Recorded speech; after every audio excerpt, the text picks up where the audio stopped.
Jadi kalau kita berbicara ruang digital, kita selalu membicarakan ruang yang tidak terlihat. Di mana ruangan ini kita harus jaga, tapi tidak ada bentuknya. Padahal kalau berbicara di Indonesia, berjualan, transaksi online, kita harus tahu barangnya.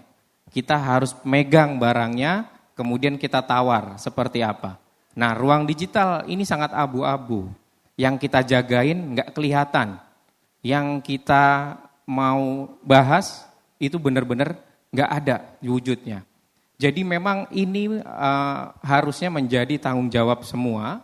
Kemudian peran serta dari baik platform maupun kerjasama dengan banyak pihak seperti Mavindo, Perludem itu sangat diperlukan.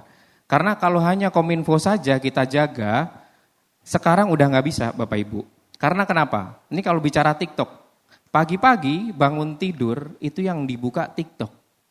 Kalau kita bicara TikTok. Kemudian di TikTok, apa yang bisa kita temukan dari TikTok? Banyak. Dari resep masakan, dari bagaimana cara tips and trick dan lain-lain.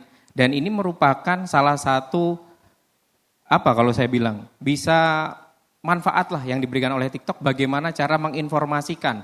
Atau bisa membahas apakah ini hoax atau disinformasi. Karena semua orang sekarang, tadi saya lihat datanya, itu paling banyak platformnya itu udah bergeser. Dari Meta ke TikTok. Jadi dengan adanya peluncuran buku melawan hoax, kami sangat berterima kasih sekali karena kita sadar bahwa ini tidak bisa dari satu sisi, hanya Kominfo. Saat ini saya informasikan bahwa ada 217 konten hoax selama pemilu 2024. Itu hanya kontennya, tapi kita tidak terpikir penyebarannya. Di TikTok ada berapa, di Meta ada berapa, di Google ada berapa. Konteksnya adalah dari kami, yang pertama ada 3 poin. Yang pertama adalah literasi digital, di mana kita harus cek dan recheck.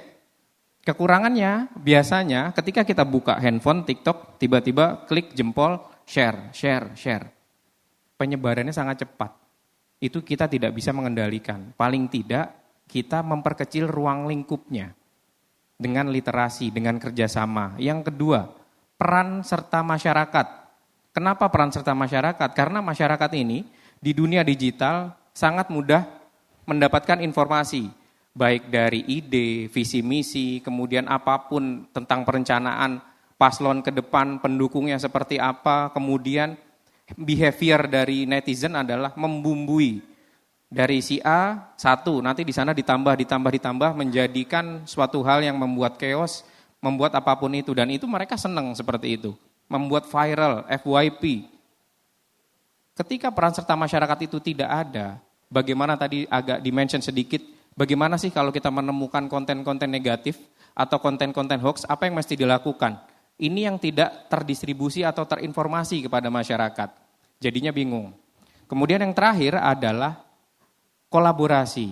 Seperti ini yang hari ini kita laksanakan bahwa ada dari Perludem, TikTok, kemudian dari KPU, dari Bawaslu, kemudian dari Kominfo. Kami sangat terbuka sekali dengan adanya kerjasama untuk menangkal konten-konten hoax.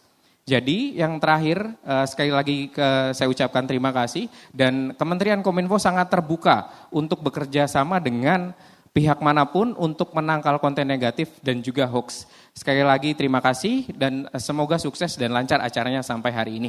Sekian, wassalamualaikum warahmatullahi wabarakatuh.